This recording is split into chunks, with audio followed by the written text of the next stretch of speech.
Hola, Dios les bendiga. ¿No han visto al pastor Gilberto Gutiérrez? Soy Josías. Me dejaron bajar del cielo y dicen que ustedes tienen preguntas para mí, entonces soy todo oídos. Solamente pueden levantar la mano y hacerme preguntas de lo que quieran. Estoy dispuesto a contestar lo que sea. Total, estoy en el cielo, no me importa nada. Me dijeron que se morían de ganas de preguntarme cosas.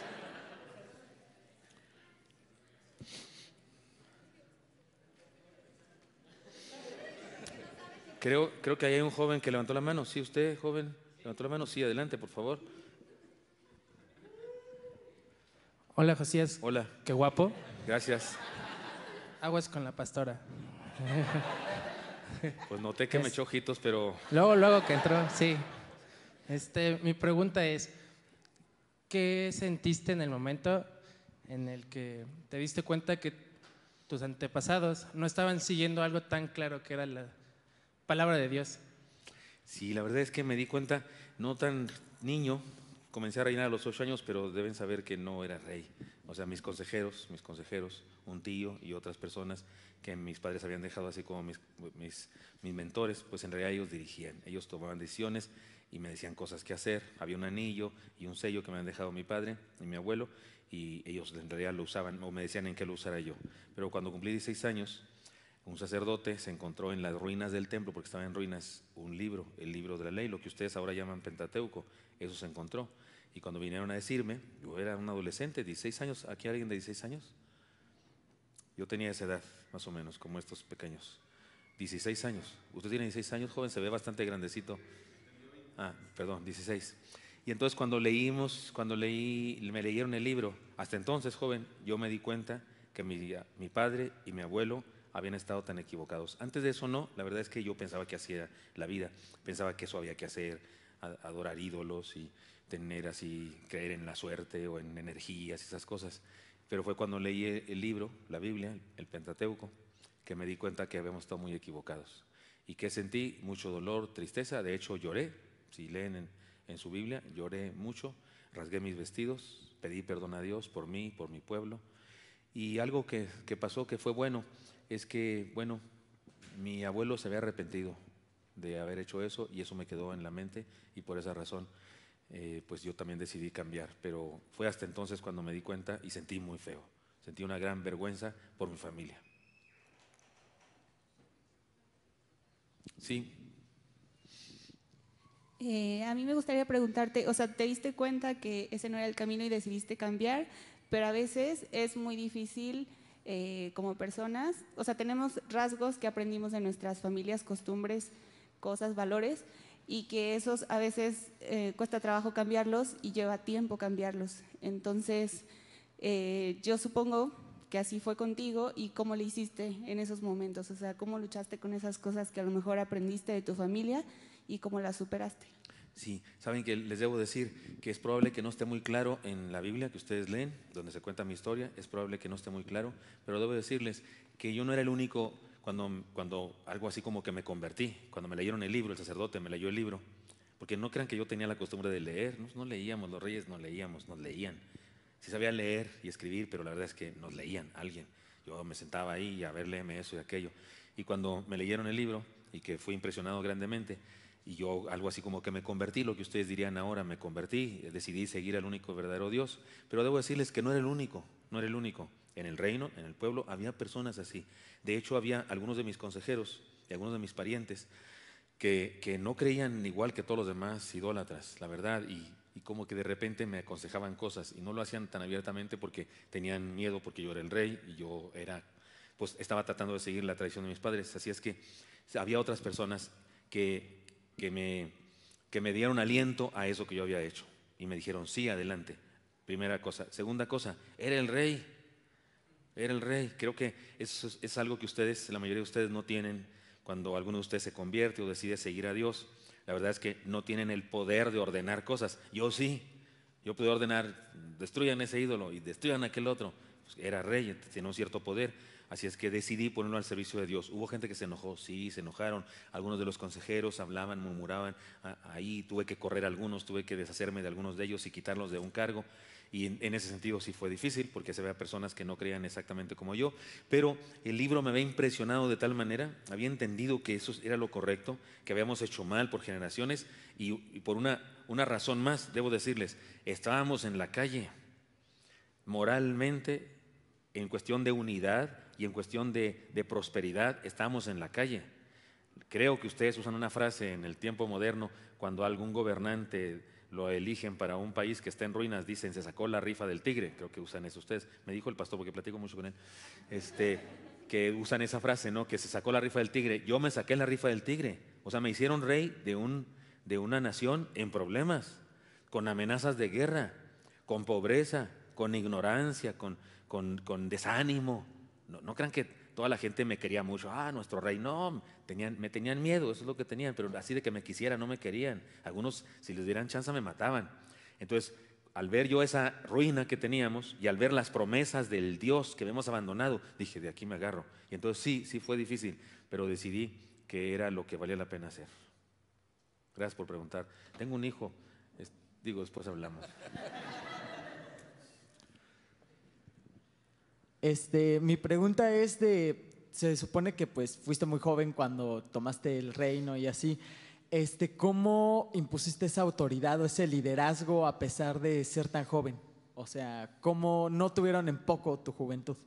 Sí, bueno, tenía 8 años, cuando mi padre muere y yo fui nombrado rey, la verdad es que no hacía nada, todos los demás hacían por mí, decidían por mí, mis mentores. Uno de ellos, insisto, uno de ellos era creyente en el verdadero Dios. Uno de ellos no había estado de acuerdo con mi padre y él tenía un pensamiento diferente. Insisto, no se atrevía mucho a decirme cosas porque tenía miedo de todo lo demás, de la costumbre de todos los demás. Pero cuando yo decidí, lloré y me arrepentí y hablé con Dios, tuve un encuentro con Él, Él decidió ayudarme mucho. Y bueno, en aquella época, insisto, el hecho de ser un rey ya tenías poder por ser rey. No hacía falta que te quisieran, tenías poder y se acabó. Yo tenía la vida de personas en mis manos, maten a ese y a ese no lo maten, yo podía hacer eso. Y se hacía mi voluntad, la verdad. Algunos hacían mal uso de ese poder, se portaban caprichosos y eso les hacía daño porque de repente alguien se levantaba en armas. Sin embargo, Dios me ayudó a mí. Creo que ni siquiera sé exactamente cómo responder su pregunta, porque no me acuerdo cómo le hice, sino que Dios fue bendiciéndome. Como tomé algunas decisiones, por ejemplo, acabar con la idolatría y eso, y Dios nos bendijo, entonces la gente dijo, salió bien eso. Porque cuando hay bendición, la gente dice, está bueno, ¿no? Supongo yo que es como, bueno, ahora vimos el mundial allá en el cielo. Y yo sé que algunos de ustedes, los equipos tienen entrenador. Entonces, si el entrenador hace una cosa, hace un cambio y le va bien, qué buen entrenador. Si hace un cambio y les ganan, qué chafa es. Yo hice cambios en mi nación y salió bien la cosa. Ganamos batallas. Dios nos bendijo, nos dio victoria y entonces la gente comenzó a aceptar mi autoridad. Entonces los hechos, los resultados, creo que fueron los que me dieron autoridad. Entonces no fui yo, ¿verdad? Fue Dios, en realidad fue Dios que me bendijo, porque al yo convertirme y al tomar la decisión de hacer una revolución en mi pueblo, porque eso fue lo que hice, hice una revolución, al hacer eso creo que Dios quiso bendecirme. Gracias.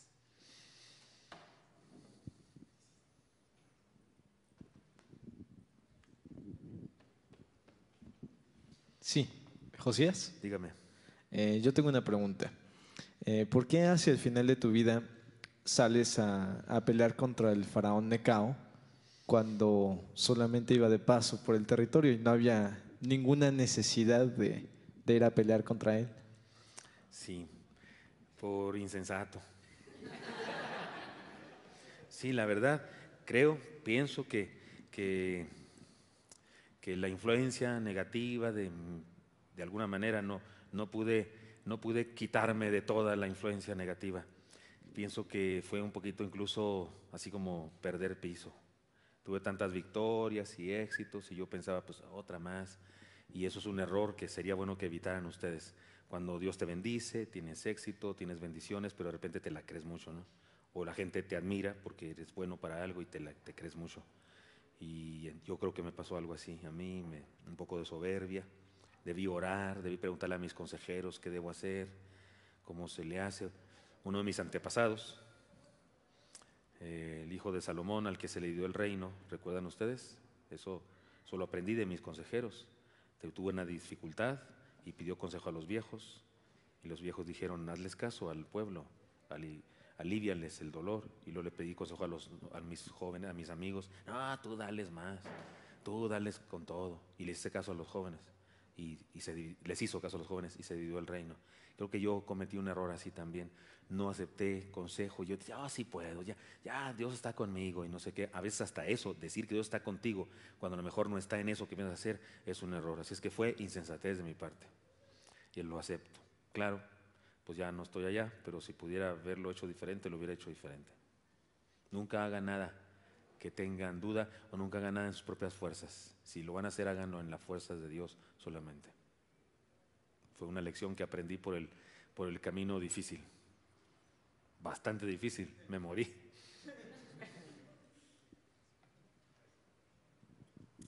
Hola. Hola. Mi pregunta es, ¿hiciste algo para que el pueblo retomara el camino, se fuera por el camino correcto? Sí, miren, les voy a decir cosas que hice, de las que me siento muy contento. De esta otra no, pero de estas otras sí me siento muy contento. Mandé que se renovara el templo. Ustedes tal vez no lo creen, pero nuestro templo estaba destruido. ¿Pueden imaginar ustedes que este es su lugar de reunión estuviera destruido? Y podrían imaginar que ustedes existieran como iglesia, como congregación, que el pastor de la iglesia, el lindo pastor que tienen, lo conocí por teléfono, que el pastor de la iglesia y que todos sus padres de ustedes y los adultos de esta congregación, que estuviera este lugar destruido y que no hicieran nada, ¿pudieran creer eso? Que cada quien estuviera en su casa y este lugar destruido. Ya, no hay reuniones porque esto está destruido y por ahí las Biblias escondidas debajo de los escombros tiradas. ¿Podrían soportar eso? Pues mi abuelo y mi padre soportaron eso porque estuvo destruido por décadas. Entonces lo primero que yo hice cuando me dieron el libro aquel y me lo leyeron fue ordené que se organizara, que hubiera ofrendas especiales, que se guardaran, que los sacerdotes la recibieran y que se contrataran carpinteros y albañiles y que se renovara el templo y que se restaurara el culto. Y se volvieron a hacer cultos, se volvieron a hacer holocaustos, se volvieron a hacer ofrendas. Ustedes dicen, ¿de dónde sacaron sacerdotes? Había sacerdotes en el país. Si en nuestra nación todos los levitas son sacerdotes. O sea, todos, ni modo que no tuvieran hijos.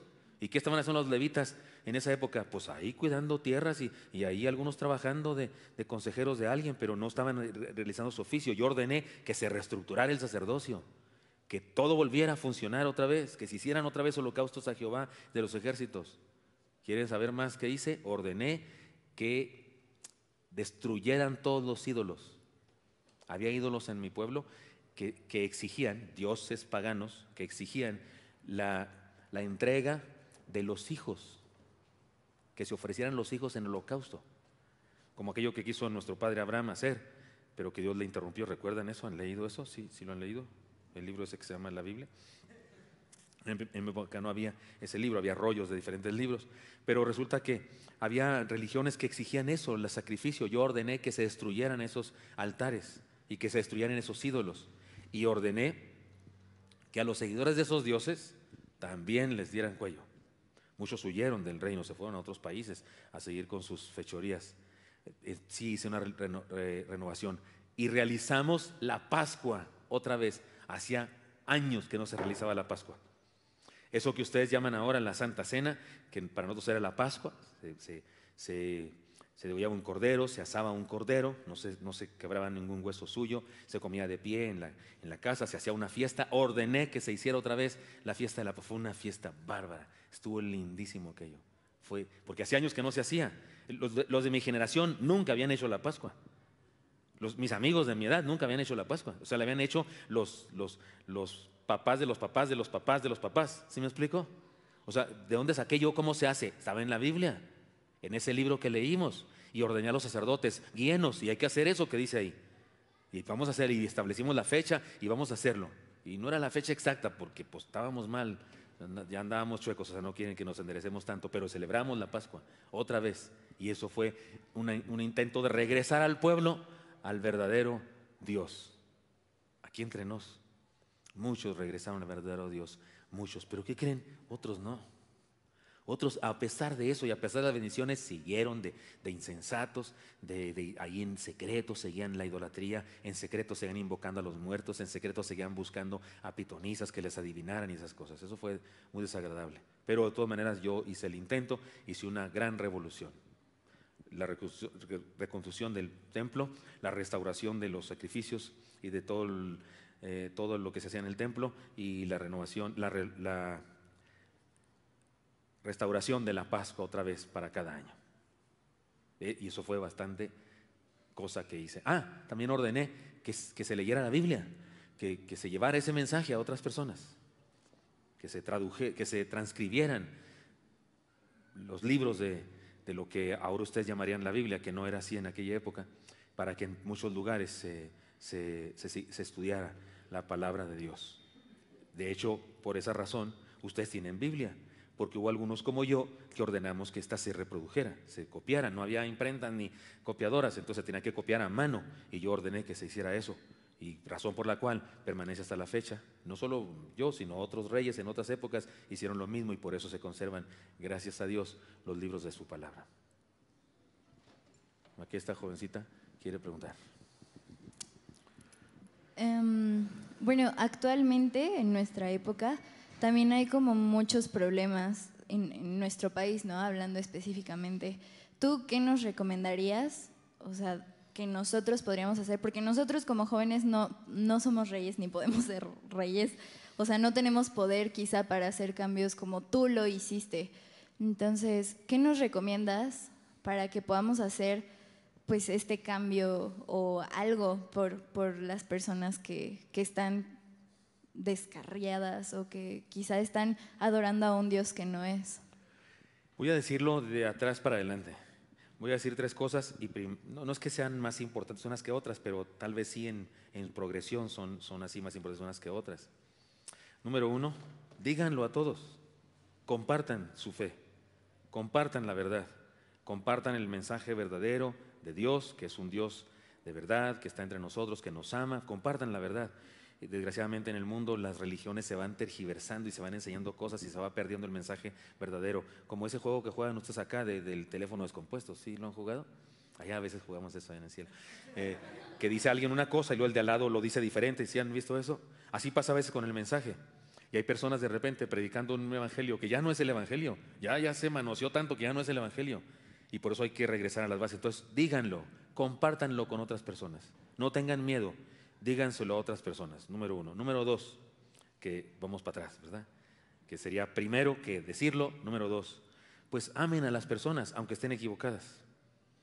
No rechacen a las personas aunque estén equivocadas. Tú idólatra, tú no sé qué. No rechacen a las personas. Si alguien está dispuesto a cambiar, si alguien está dispuesto a renovarse, pues aprovechen eso y amen a las personas, pase lo que pase. Y número tres, que en realidad era número uno, sean radicales.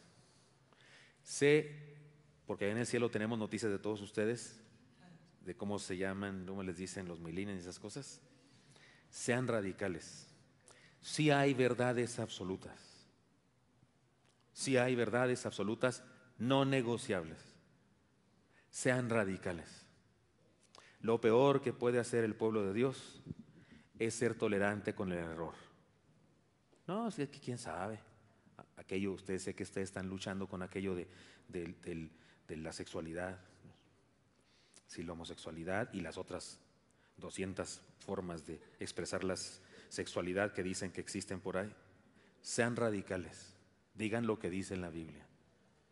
Sean radicales respecto a todas las cosas que la Biblia dice que están mal, que destruyen al ser humano. Sean radicales. No debe ser tan malo. Eso de las relaciones sexuales fuera del matrimonio no es tan malo, a lo mejor es cultural. Algunos dicen, es cultural, es como el pantalón de las mujeres. Antes no había, pero ahora sí, pero es como el pantalón. No, hay cosas radicales y que deben mantenerse. Porque cuando el pueblo de Dios deja de ser radical y dice, no, según tu opinión, no, si a ti te gusta, ya, se acabó la esperanza. No hay esperanza para el mundo, no hay. Si no hay una entidad, si no hay unos representantes de Dios que mantengan la verdad absoluta, entonces el mundo no tiene esperanza. El mundo camina hacia la absoluta depravación y la destrucción de todos. Hace falta el pueblo de Dios. Yo fui radical. Leí ese libro radical, porque si han leído el Pentateuco, es radical. Dice cosas, no dice así como, ay, si quieren ustedes, pues si les da la gana, así. No, Dios dice, así se hace. Y yo dije, esto es así porque así es. Y hubo oportunidad para el pueblo, para que se arrepintiera, para que dejara de orar a los ídolos. Pero los sacerdotes de los ídolos, esos no tenían esperanza, porque esos no iban a cambiar jamás. Esos ya estaban vendidos al mal. Y a esos, digo, yo sé que eso no lo pueden hacer ustedes en su tiempo, pero yo en mi tiempo los mandé. De hecho, no se ofendan y se confunden, ni modo, hay que les explique el pastor después. Pero fue orden de Dios hacer eso. Dios ya los había juzgado y Dios fue su sentencia para ellos. Pero ustedes no pueden hacer eso, yo sé. Y sé que Dios en este tiempo no ordena regularmente a nadie que haga eso. Pero ser radicales es ser eso. Esto es así. No convengan, no consientan esas cosas que está pasando en el mundo. ¿Quién pregunta? ¿Usted? Eso hay que hacer. Aunque no sean como yo, reyes con autoridad, pero sí son príncipes. Y la Biblia dice que son reyes sacerdotes, ¿no es cierto? Entonces, ojo con eso. ¿Tiene más dudas? Hablando de cambios radicales, ¿cuál fue el cambio radical más difícil para ti de llevar a cabo y cómo lo superaste? Sí,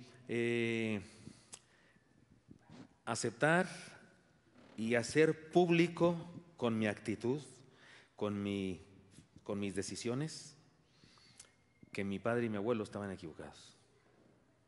Fue lo más trascendente que hice en mi persona.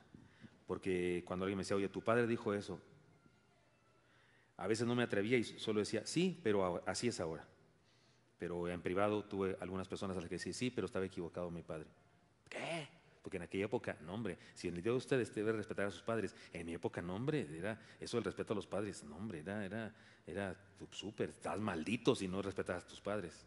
Y yo, no que no lo respetaba, sencillamente reconocí que habían estado, acuérdense que les dije, en el caso de mi abuelo se había arrepentido poco antes de morir, así es que eso me quedaba en la mente como una posibilidad, como que sí se vale cambiar. Sí se vale decir estoy equivocado, entonces eso me daba aliento, pero fue lo más difícil. Sé que también les es difícil a ustedes aceptar y reconocer que alguien está equivocado a quien aman mucho o a quien respetan mucho. En ocasiones es a ti mismo. De hecho, también eso fue difícil para mí, reconocer que yo había estado aprendiendo algo equivocado y que ahora debía hacer las cosas de diferente manera. Veo algunos pequeñines que no preguntan, y no sé si están presentes. ¿Cómo se llaman los pequeñitos aquí? ¿Niños? ¿Secundarios? Ah, bueno. Si tienen dudas, estoy para servirles, porque comencé a ser rey antes de la edad de ustedes. Digo, no es por presumir, pero así fue. Sí. Referente a la muerte de tu padre, murió cuando tú eras muy joven. ¿Tú qué sentiste respecto a la gente que mató a tu padre, que luego fueron y los persiguieron? ¿Pero tú no guardaste algo de rencor? Digo, si los perdonaste, ¿nos puedes hablar algo de ese perdón que tuviste hacia ellos? ¿Cómo fue esa situación? ¿Qué sentiste en ese momento? Sí, fíjense que debo decirles que en mi época había algo muy diferente que con ustedes en su época. Fíjense que yo a mi padre lo veía bastante poco. Nuestra relación en aquella época, padres, hijos, especialmente de la realeza, era bastante poca. Yo no veía a mi padre así como ustedes cada comida. No, para comer con él, no, pasaba mucho tiempo. Nuestros padres muy a menudo tenían otras esposas, o no esposas, sino concubinas, y tenían otros hijos, y no se dedicaban a ninguno de los hijos, ni a los otros, ni a nosotros, ni a nadie. Ellos hacían lo suyo y sus salidas y entradas y esas cosas. Así es que no había una relación así súper como la de ustedes y algunos de ustedes con sus papás, muy cercana, que yo que sé, que juegan con ellos damas chinas o comen, se toman, yo que sé, una copa de Coca-Cola, cosas así. En nuestra época no era tan cercano. Ahora, me dolió, por supuesto, muchísimo. Sentí odio por las personas, sí, pero era un niño. Me doraron la píldora, me lo explicaron y me dijeron, ya estoy hablando como ustedes, se fijan, de volada aprendí el idioma de ustedes. Me dijeron, papá falleció y esta es una bendición de los dioses, porque así dijo uno de los consejeros, para que tú seas el nuevo rey. Me trató de poner las cosas, el destino te puso aquí, yo no sé qué, y entonces ahora ellos hicieron venganza, ellos, los consejeros míos, son los que hicieron venganza, porque si no hubieran hecho venganza, yo corría riesgo. O sea, los que mataron a mi padre podían matarme a mí también. Entonces, así es que sí tenía, cuando crecí fue cuando me dio rencor. Cuando crecí y entendí las cosas fue cuando pensé, qué caray estos malvados. Pero ya para entonces conocí a Dios y entonces pude experimentar ese dolor de diferente manera. Y creo que sí, de alguna manera, aunque nunca los vi para decirles nada, creo que de alguna manera sí los perdoné porque entendí que tenía una misión que cumplir y que no debía por qué perder tiempo odiando gente. Nunca pierdas tiempo odiando gente. No, síguele tú, haz lo tuyo. Haz tu trabajo, sigue adelante, no te quedes perdiendo el tiempo odiando gente, no gastes tus sentimientos odiando gente, porque los sentimientos son sentimientos, sean buenos o malos, úsalos en amar, úsalos en querer, úsalos en respetar. Si los gastas en odiar, no, pues además el odio gasta más sentimientos que los otros, entonces te gasta más rápido. ¿Captaron esta metáfora que estoy usando? Muy bien, ¿quién más? Sigo queriendo preguntas de los chiquitines, ¿eh? Quiero saber si tienen preguntas los chiquitos, las chiquitas. O los grandotes, o los adultos. Hay una joven que tiene todo un cuaderno escrito de preguntas, creo. ¿No? Ah, perdón. Sí. ¿Qué voy a decir? Sí, perdón. ¿Fue difícil para ti a tan corta edad ser rey? Sí. Ya dije que yo no era exactamente un rey a los 8 años, pero sí fue difícil. ¿Saben por qué? Porque yo no podía hacer lo que hacían otros niños de mi edad. ¿Te imaginas que tengas que desfilar un día a los 8 años y que tengas que ir con ese pasito de boda de rancho hasta no sé dónde, y luego que te sientes en un lugar y luego que digan un montón de palabras respecto a ti y luego hay un levita haciendo rezos y leyendo una porción de algún escrito de las órdenes del reinado y luego poniéndome un cetro en la mano y esas cosas? A los 8 años, sí fue difícil. Supongo que para algunos de ustedes sería difícil eso, que en lugar de mandarte a la escuela, te tengan ahí en el palacio haciendo cosas. Eso fue difícil, porque no era un niño normal. No me permitían portarme como un niño normal. Y de hecho a los 2 años comenzaron a educarme, me empezaron a dar clases de esto, de aquello, de filosofía, de oratoria, sería la traducción a la época de ustedes, me empezaron a enseñar cosas, hasta cuestiones militares, tuve que aprender cuestiones militares de adolescente, tuve que aprender cosas de milicia, de usar el escudo, usar la espada, porque los reyes en mi época eran guerreros también. Luchaban, peleaban, era la tradición de casi todos los pueblos, pero del nuestro especialmente, porque nuestro antepasado David, pariente mío, abuelo mío, había sido un guerrero, entonces tuve que recibir así clases de todo y no era como los demás niños normales y sí fue difícil. No en el otro sentido de ser rey, porque insisto, a los 8 años no lo era en el sentido estricto, sino en el sentido de mi vida era completamente, no comía lo que quería, no, me tenían que alimentar sanamente y no sé qué, y cuidarme. Imagínate, no podía ir al baño solo. De verdad, iban mis consejeros ahí conmigo siempre, a los 8, a los 9, a los 10, tienen que estar alrededor de mí siempre, soldados, por donde quiera. No podía hacer cosas así que haces tú a escondidas, yo qué sé, pensar cosas, leer o algo, nada. Voltear a ver a una muchacha, no, ahí estaban los soldadotes esos tapándome todo. ¿Ya captaron la diferencia? Bueno, por eso estaba difícil. Sí. ¿Cómo conociste a Dios? Leyéndome la Biblia. Cuando me leyeron la Biblia de mi época, los libros de la Biblia, hubo pasajes particulares que impactaron grandemente mi vida. Cuando Dios llamó a Abraham, la transformación de Jacob, esas cosas, esos incidentes fueron impresionantes para mí. Yo me identifiqué con todos, decía, ese soy yo, y este también soy yo, y ese también soy yo. Porque cada porción de la Escritura me identificaba, los mandamientos de Dios, las promesas de Dios, las cosas que Dios le dijo a nuestro Padre, que sería bendito el mundo entero por nosotros, porque nos bendeciría a nosotros para que fuéramos bendición a todas las naciones. Eso yo dije, ¿y por qué no lo estamos haciendo? ¿Por qué somos un pueblo oprimido, perseguido, lleno de temores por la guerra? Y eso me hizo entender que yo era alguien especial a quien Dios había escogido. Y esa fue la manera como me convertí. Eso fue tu pregunta, ¿verdad? Gracias. Sí. ¿Cuál fue la cosa más difícil que pasaste en toda tu vida? La cosa más difícil que pasé toda mi vida, pues fueron las decisiones con respecto a ir a la guerra o no ir a la guerra. Y pues la más difícil de todas fue la última vez, cuando fui no debiendo ir y me mataron. Estuvo difícil. Sí, pues iba en un carro, en el carro real, y una flecha alcanzó mi cuerpo y eso fue difícil. Yo dije, ahí entendí, hice mal, desobedecí, no lo hice bien. Tenía más que hacer y no lo voy a hacer por una insensatez.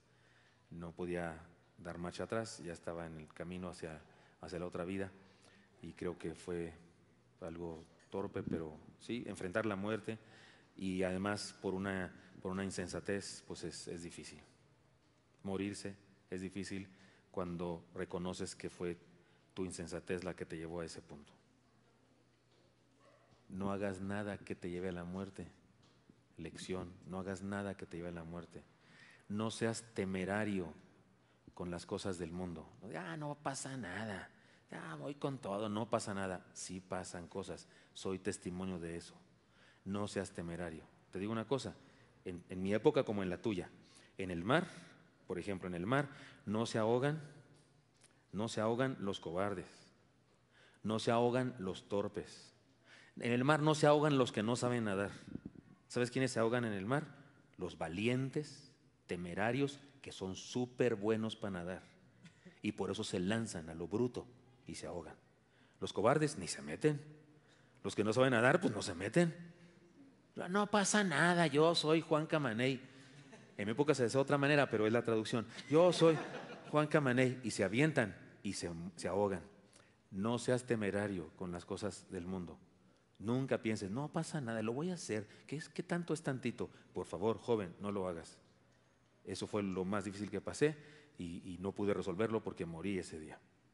Y no era viejo, ni estaba enfermo. Pude haber vivido más tiempo y haber hecho más cosas para mi Señor y no lo logré por insensato. Aunque fui un buen rey y ustedes me recuerdan y estudian mi vida y dan lecciones, todo un campamento sobre mi vida, sé que eso han hecho, pero pónganse a pensar que en esa última decisión insensata la regué completamente. Por eso nunca seas temerario con las cosas del mundo, he dicho. ¿Sí? Ahorita que mencionaste lo de que eres descendiente de David y todo eso, ¿alguna vez te sentiste como opacado o bajo la sombra de pues David a fin de cuentas, ya que no sé, eras muy joven para gobernar y si sí, ¿cómo lo sobrellevaste? Sí, fíjense que David era una leyenda en mi tiempo, ¿verdad? Era una leyenda, era el tatarapariente más renombrado y era una leyenda bárbara. Por un lado, tipo guapo, cantaba, o sea, tocaba el arpa, la cítara y componía, cantábamos sus canciones en mi época. Aún antes de descubrir el libro, sus canciones, que no sabíamos que iban a estar en un libro o algo así, pero sus canciones estaban presentes en nuestra vida. Y resulta que todo eso era una persona impresionante. Ahora, como era mi pariente, pues yo sentía cierto orgullo, más que envidia o algo así, cierto orgullo, pero sí, pensé yo, pues sí quisiera ser como él. Y sí sentí eso. ¿Cómo resolví eso? Pues me esforcé en hacer cosas buenas, pero les voy a decir una cosa. Él no todo lo que hizo fue bueno, también cometió errores graves, serios errores en su vida y eso no es que me diera gusto, sino que me daba aliento que pues yo también siendo imperfecto también podía ser perdonado por Dios y podía lograr grandes cosas. Entonces traté de imitar sus cosas buenas, así resolví este asunto, traté de imitar lo bueno de él. Sí. Cuando ocupaste el trono, ¿hubo alguien que se opuso a que fueras rey? Sí, hubo algunos de los consejeros que se les notaba que estaban en desacuerdo y mi consejero mayor, mi mentor, que ya les dije que él sí era creyente, me ayudó y los quitamos de encima y los expulsamos de la ciudad capital para que se fueran a otro lugar y hubo uno al que incluso mi guardia lo tuvo que matar. Entonces sí hubo personas que se opusieron a que yo fuera rey y eso es difícil, era algo que todos los reyes de mi época enfrentaban. Y sí fue difícil. Como comencé muy joven, algunos de ellos los quitaron de enfrente de mí las personas que me cuidaban. no tuve que hacerlo yo personalmente, sino las personas que me cuidaban, pero sí hubo oposición.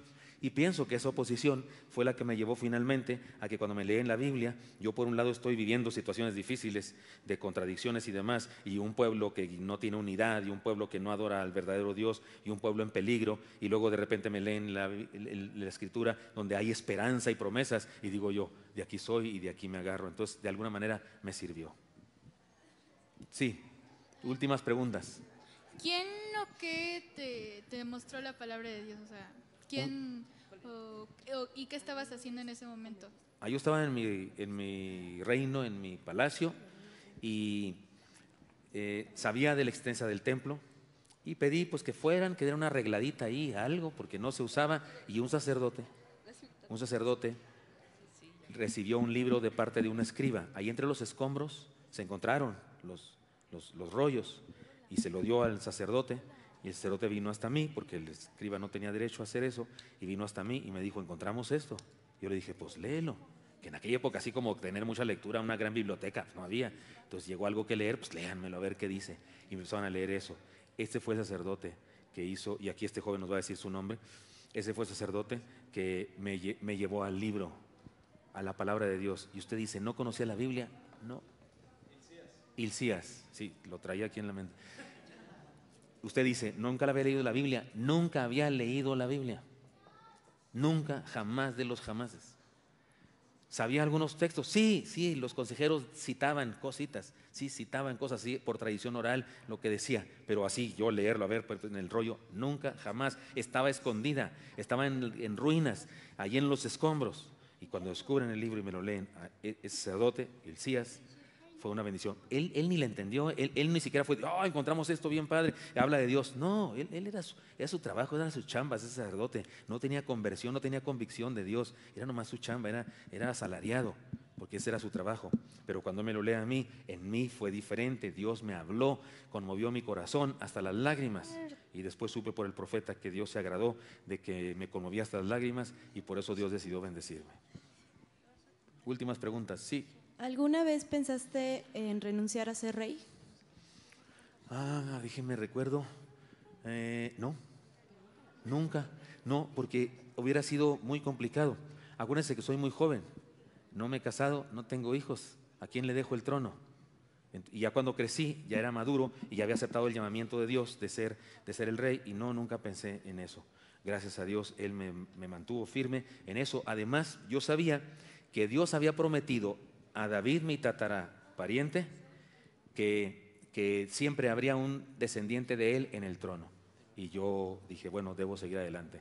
Ahora sé que se cumple esa promesa en Cristo, porque Cristo también es descendiente de David y es el rey por siempre. Sí. ¿Quién lo tiene? Mateo. Adelante, Mateo. ¿Cuál fue el error más grande que has cometido? Haber ido a la guerra contra el faraón. Y no solamente haber ido a la guerra en el sentido de declarar la guerra como nación, sino en el sentido de ir yo personalmente. O sea, ¿qué me cuesta? Que vayan otros, no, que maten a otros. Yo fui personalmente, porque me sentía así como que Dios me cuida y yo voy a ir porque Él me está bendiciendo, voy con mi pueblo y no sé qué. Y no sé si se acuerdan que a mi tatarapariente David, cuando fue a una de las últimas guerras, a la última guerra que fue, casi lo mata un gigante. Un descendiente del gigante Goliat, casi lo mata, y Abisaí, uno de sus guerreros, le dijo, nunca más saldrás a la guerra con nosotros, no voy a hacer que se apague la lámpara de Israel. Yo debía acordarme de eso, debía acordarme que los líderes debemos cuidar nuestra vida, no solo por nosotros, sino cuidar nuestra vida por causa de los demás. Porque si tenemos una función de bendecir a los demás, pues cuida tu vida, porque si mueres, pasas a arruinar a otros también. Esa idea de David, eso dijo, ¿quién les dije que fue? Abisaí. Dijo, nunca más salgas a la guerra, porque no voy a hacer que se apague la lámpara de Israel. Y conmigo sí se apagó la lámpara, porque yo era el líder, y sí se apagó porque me mataron. Entonces fue el error más grande que cometí, querido Mateo, precioso, chiquito. Es que es el más chiquito aquí en la reunión, creo. Gracias por la pregunta. Última pregunta. ¿Qué sentiste al ver que tu pueblo estaba siendo transformado al igual que tú?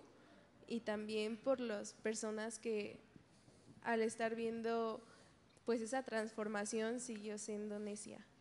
Una gran satisfacción, un gran gozo, alegría. Me sentí muy feliz de estar siendo instrumento de Dios, de que hubiera una transformación, un cambio.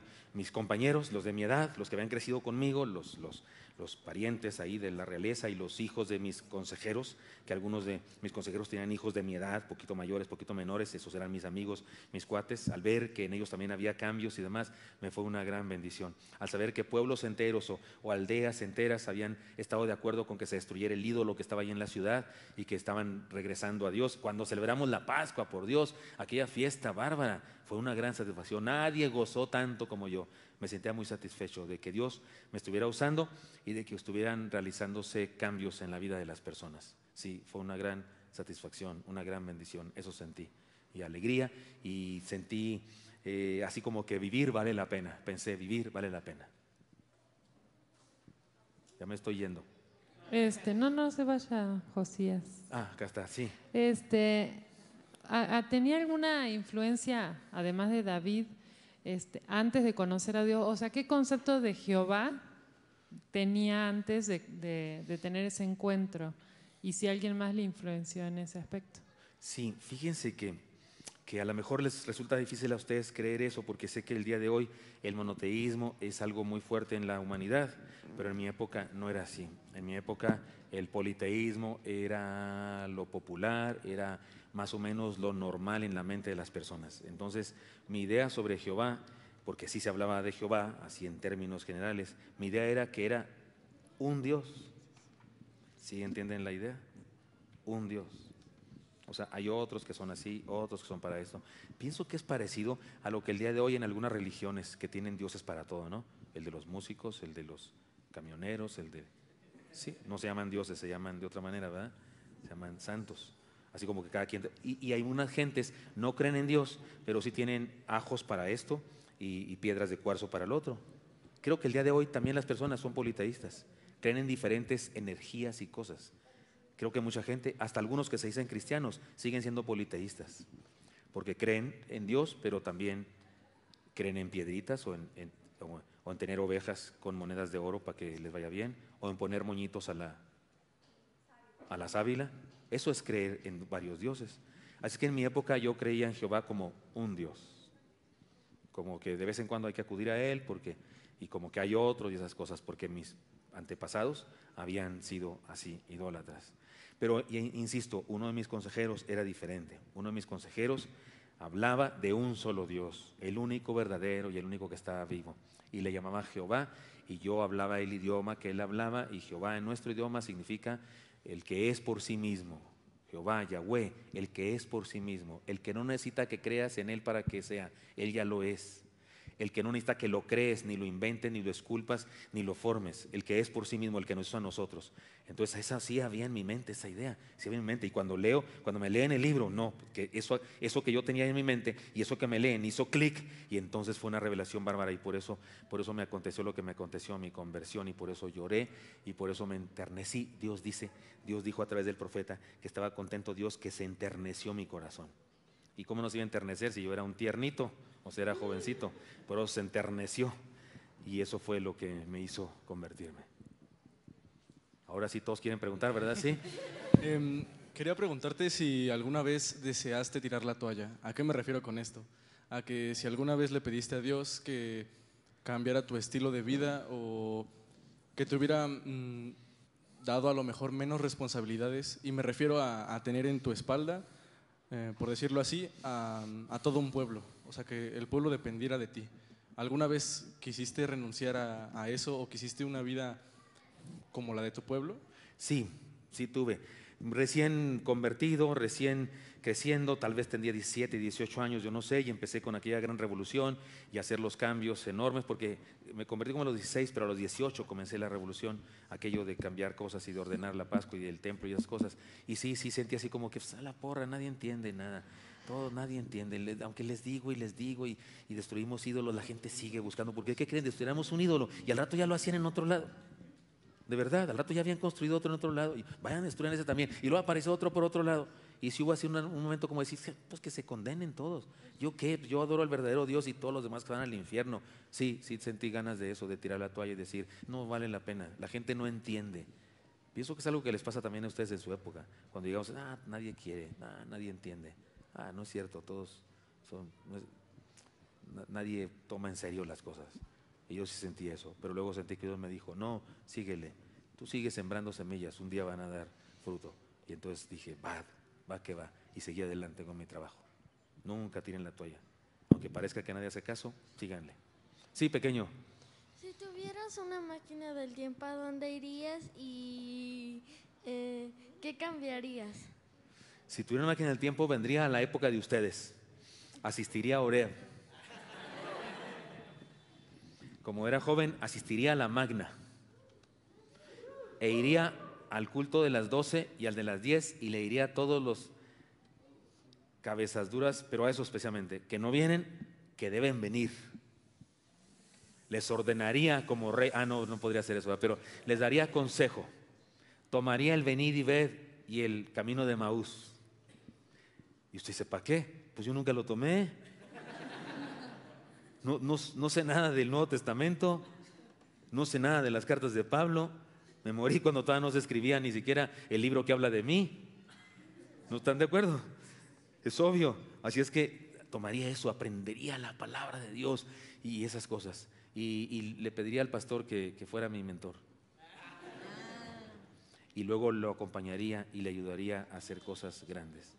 Y le daría mis consejos de lo que aprendí en el pasado y le diría, pastor, haga esto. De repente se me saldría, mate a este, pero sé que él no lo haría, ¿verdad? Sé que él me diría que no porque estamos en otra época, pero estoy seguro que se me saldría ese consejo. Y trataría de vivir en esta época porque sé que en la época de ustedes están igual o peor que en mi época en cuanto a idolatría, abandono, desunión en la sociedad. Y por eso creo que haría eso, ya que me enamoré de ustedes por venir este día acá con ustedes. Eso haría, pequeño, esa pregunta extraña que me hicieron, eso haría. Sí. Otra pregunta. ¿Alguna vez tuviste un mejor amigo como Sí. David con Jonathan? Sí, claro que sí. De hecho, tuve varios. Uno de los hijos de mi consejero era uno de mis mejores amigos. Y también tuve una mejor amiga. Y tuve 2 hijos con ella. Un nieto. Sí, de verdad, tuve mejores amigos. Sí, tuve. Es cosa buena tener amigos. Es Y cosa... Sí. otra pregunta. ¿Alguna vez le compartiste a alguien y se convirtió como tú? Sí, por supuesto, a un montonal, a todos los de mi edad, a todos les compartí y la mayoría se convirtieron. La mayoría de los jóvenes de mi edad del palacio que estaban ahí conmigo, a la mayoría se convirtieron. Varios de mis esclavos o de mis siervos que colaboraban conmigo, porque en mi época, disculpen, pero así era, me vestían, me bañaban. Yo nomás llegaba y me dejaba querer y ya. Entonces, a varios de esos les prediqué. ¿Y cómo le iban a hacer? Pues si eran mis siervos, ahí estaban, tenían que oírme a la fuerza. Y varios de ellos se convirtieron. ¿Y sabes por qué se convirtieron? Porque no podían creer que yo, el hijo de, y el nieto de, bueno, ya mi abuelo ya no era idólatra antes de morir, pero el hijo de un idólatra, yo estuviera pensando y diciendo lo que decía. Les impactó eso. Y decía, no es posible. Y por eso muchos de ellos también se convirtieron. Sí, pequeño. ¿Cuál fue tu mayor miedo? Mi mayor miedo, no hacer la voluntad de Dios, no hacer lo correcto. Me acordé, porque por tradición oral me enseñaron lo que hizo Salomón cuando le pidió sabiduría. Y yo le pedí a Dios que me hiciera también sabio para cumplir mi misión. Mi más grande temor fue no hacer lo correcto para mi Dios, eso después de convertido. Antes de eso, pues le tenía miedo a los monstruos y a las arañas, cosas así. Pero ya cuando me convertí, ese era mi miedo más grande. Última pregunta, ahora sí. Sí. Penúltima. Antes de ir a la guerra contra Faraón, te sentiste valiente. Cuando salió todo mal, entendiste que fue insensatez. ¿Cómo saber la diferencia antes de proceder a algo? Si parece la valentía y la insensatez, dos cosas que tienen una línea muy delgadita entre ellas dos. Muy bien. Pienso que en el fondo del corazón uno ya sabe cuando está haciendo algo que no está bien. Pienso que la razón por la que hacemos cosas equivocadas no es porque no sepamos que estamos equivocadas, es porque nos da la gana hacerlo. No es un problema de intelecto, es un problema de voluntad cuando hacemos cosas incorrectas. Es nuestra voluntad, quiero hacerlo. Sabemos que está mal. Hay jóvenes, como ustedes de su época, que tienen novios o novias inconversas y ya saben que la Biblia dice, no os unáis desigual con los infieles. Hay cachitos que sí me sé. La mayoría sabe lo que dice la Biblia. Eso sí viene en los libros que yo leí, en los mandamientos de Dios.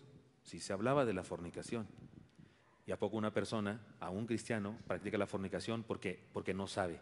No, lo hace porque le da la gana, a pesar de que sabe que está mal. Entonces, no tenía que esperar. Yo en mi corazón algo decía que algo no está bien, pero yo quería hacerlo, pues soy el rey y a mí nadie me impide nada, ¿no? Más que el rey mero mero. Entonces tengan cuidado con eso, porque hay cosas que ustedes bien saben que están mal. Si las hacen es porque les da la gana, no porque no sepan que está mal. ¿Me expliqué? Sí, esa sí es la última.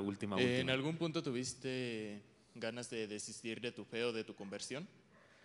No, de eso no. Sí tuve ganas de aventar la toalla, como dije hace rato, de seguir promoviendo una revolución y que la demás gente cambiara. De eso sí estaba harto ya, de que no hacían caso algunos, pero de abandonar mi fe, no, para nada, para nada. Mi vida era mucho mejor que la de mi padre. Yo era más feliz que mi padre. Yo estaba más dichoso que mi padre. Eso no me quedaba ni la menor duda. Es más, yo sí tenía más tiempo con mis hijos que mi padre pasó conmigo, porque había experimentado esa transformación. ¿Me voy? Sí, joven. ¿Por qué si David fue tu tatarabuelo, tu abuelo y tu papá no tenían a Dios? Bueno, porque en realidad había muchos intermedios entre ellos y mi persona, mi familia. Y resulta que hubo contaminación de los otros pueblos, de las otras naciones, hubo contaminación en la nuestra. Muchos de nuestros antepasados se casaron, incluso Salomón, incluso el hijo de Salomón, se casaron con princesas de otros reinos que trajeron ideas equivocadas, trajeron religiones extranjeras a nuestro pueblo y eso contaminó. Por eso dije hace rato, sean radicales, ¿se acuerdan de eso? Sean radicales, no permitan que se contamine su fe. Esa fue la razón por la que mi padre y mi abuelo se contaminaron, porque habían sido tocados o contaminados con las religiones de otros pueblos. ¿Quieren una última lección antes de irme? Perdón, es que este pequeñito, tengo que responderle. Sí, pequeñito. Es demasiado chiquito como para no hacerle caso. Cuando conociste el cristianismo y que, bueno, que los que te estaban ayudando a reinar como que te hablaron de tu papá y de tu abuelo, ¿qué fue lo que de más te arrepentiste de que hizo tu abuelo y tu papá a diferencia del cristianismo? De que promovieron, no solamente toleraron las otras religiones, no solamente las toleraron, las promovieron. Ellos hicieron altares, ellos fabricaron ídolos. Eso es intolerable, todavía me da coraje, miren que estoy emocionado. O sea, no solamente fue que permitieron, no, practicaron la idolatría. Y eso me dio mucha tristeza, mucho coraje, y dolor y vergüenza y todos los sentimientos negativos que te puedas encontrar en la vida. ¿Quieren una última lección? ¿Sí? Muy bien.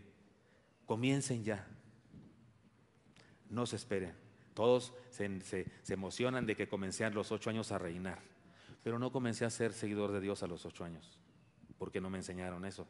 Fue hasta los 16 que alguien me leyó el libro y me convierto. Y a los 18 inicio la gran revolución. Comiencen ya, porque ustedes ya descubrieron el libro. Yo lo descubrí hasta los 16. Algunos de ustedes tienen menos de 16, pero ya descubrieron el libro. El libro ya se los enseñaron. Ustedes no pueden decir, no, es que no me lo han enseñado, es que está ahí en las ruinas. No, ustedes ya lo tienen. Es más, ustedes tienen uno para cada quien. Yo ni peligro que tuviera uno para mí mismo. Hasta lo traen en el aparatejo ese que no dejan de ver todo el santo día. Algunos ahorita mismo lo están viendo, no sé por qué. Pero ustedes ya tienen el libro. Comiencen ya la gran revolución. No se esperen hasta después. Comiencen ya. Nos vemos porque ya tengo que irme. Voy a pedir permiso para ver si puede visitarnos en el cielo, hermana. Hola, ¿no han visto a Josías? ¿No han visto a Josías? Me dijeron que iba a venir. ¿Vino? 3 cosas que les haya enseñado. Alguien dígame una primera cosa que la presencia de Josías nos haya enseñado. Sí, joven. A ser radicales. A ser radicales. Me encanta la idea. ¿Quién más dijo yo? Sí. No tirar la toalla. No tirar la toalla. Me gusta. Sí, pequeño de pelos. Sí, ¿no levantó la mano? Ah, perdón. Usted, sí. Rulo. No gastar sentimientos negativos en gente que no vale la pena. No gastar sentimientos en odios, ¿verdad? ¿Para qué? ¿Quién más? Mateo, pequeño Mateo. Y a no ser insensatos. Exacto, porque te puedes petatear, ¿verdad? Eso está más grave que cualquier cosa. Bueno, espero que esta nueva forma de estudiar la Biblia, que lo hemos hecho los miércoles, pero nunca lo hemos hecho con los jóvenes, les haya traído beneficios a su vida. Es importante conocer la palabra del Señor y vidas, conocer vidas, porque nos identificamos con ellas. Me parece que estos personajes que les propuse y este que escogieron era apropiado para nosotros, para ustedes especialmente, que son muchachos, como Josías cuando recién se convirtió. Señor Santo, te doy gracias porque nos das permiso de estudiar tu palabra de esta diferente manera de estudiarla, que nos ayuda a ponerle a tu palabra, Señor, no sé, así zapatos, tierra, pisar tierra, hacerla real en nuestra vida, hacerla práctica para nuestra existencia. Bendícenos a todos, Señor, y que las cosas buenas de Josías podamos imitarlas y las cosas no buenas podamos no hacerlas, rechazarlas y ser mejores nosotros, Señor, como príncipes y princesas de tu reino. Te lo pido en Cristo Jesús. Amén.